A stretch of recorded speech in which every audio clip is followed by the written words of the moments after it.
বাসের পাশে দাঁড়িয়ে হেলপারের কাছ থেকে নেওয়া হচ্ছে টাকা। এই অর্থ না দিয়ে সড়কে চলতে পারছে না কোনো যানবাহন। ঢাকা আরিচা মহাসড়কে গণপরিবহনে চাঁদাবাজি হচ্ছে প্রকাশ্যে। মানিকগঞ্জ অংশের পাটুরিয়া ঘাট, আরিচা ঘাট, উথলি মোড়, বরঙ্গাইল ও মানিকগঞ্জ বাস স্ট্যান্ড এবং ঢাকার অংশের নবীনগর ও গাবতলীতে চাঁদা তুলছে এক প্রভাবশালী মহল। সংশ্লিষ্টরা বলছেন, চাঁদা না দিলে গাড়ি চলতে দেয়া হয় না। প্রতিদিন প্রতিটি পরিবহনের মালিক পক্ষ থেকে 1800 থেকে 2000 টাকা ও শ্রমিক পক্ষ থেকে 300 থেকে 350 টাকা চাঁদা দিতে হচ্ছে। তবে দেয়া হচ্ছে না কোনো রসিদ।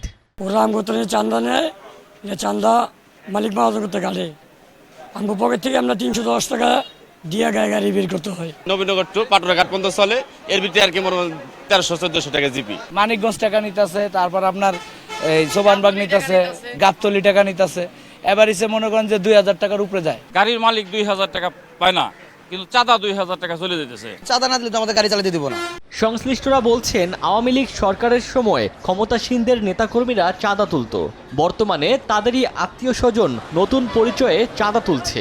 5 তারিখের পরে কিছুদিন বন্ধ ছিল, তারপরে আবার সেই চক্রটাই জায়গায় জায়গায় ভিন্ন রূপে ভিন্নভাবে তারা চাঁদাবাজি করতেছে। সব খাতে এরা করতেছে, মানে এরাই আছে সর্বত্র। আওয়ামী লীগ সরকারের আমলে আব্দুর রহিম খান উনি চাঁদাবাজি করে আসতেছে পরিবহন খাতে এবং নৌ খাতে। ফ্যাসিস্ট সরকার পরাজয়ের পরে তার ভাগ্নে এবং তার দোসররা সবখানে এরাই চাঁদাবাজি করে আসতেছে। চাঁদাবাজি প্রকাশ্যে হলেও নির্বিকার পুলিশ, যদিও পুলিশ বলছে এ বিষয়ে ব্যবস্থা নেওয়া হচ্ছে। মানিকগঞ্জ জেলার কোথাও আমরা কখনোই কোনো চাঁদাবাজি হতে দিচ্ছি না। আমরা যখনই চাঁদাবাজির কোনো খবর পাই, আমরা সাথে সাথে অভিযান চালাই। চাঁদাবাজির বিরুদ্ধে আমরা সজাগ থাকি।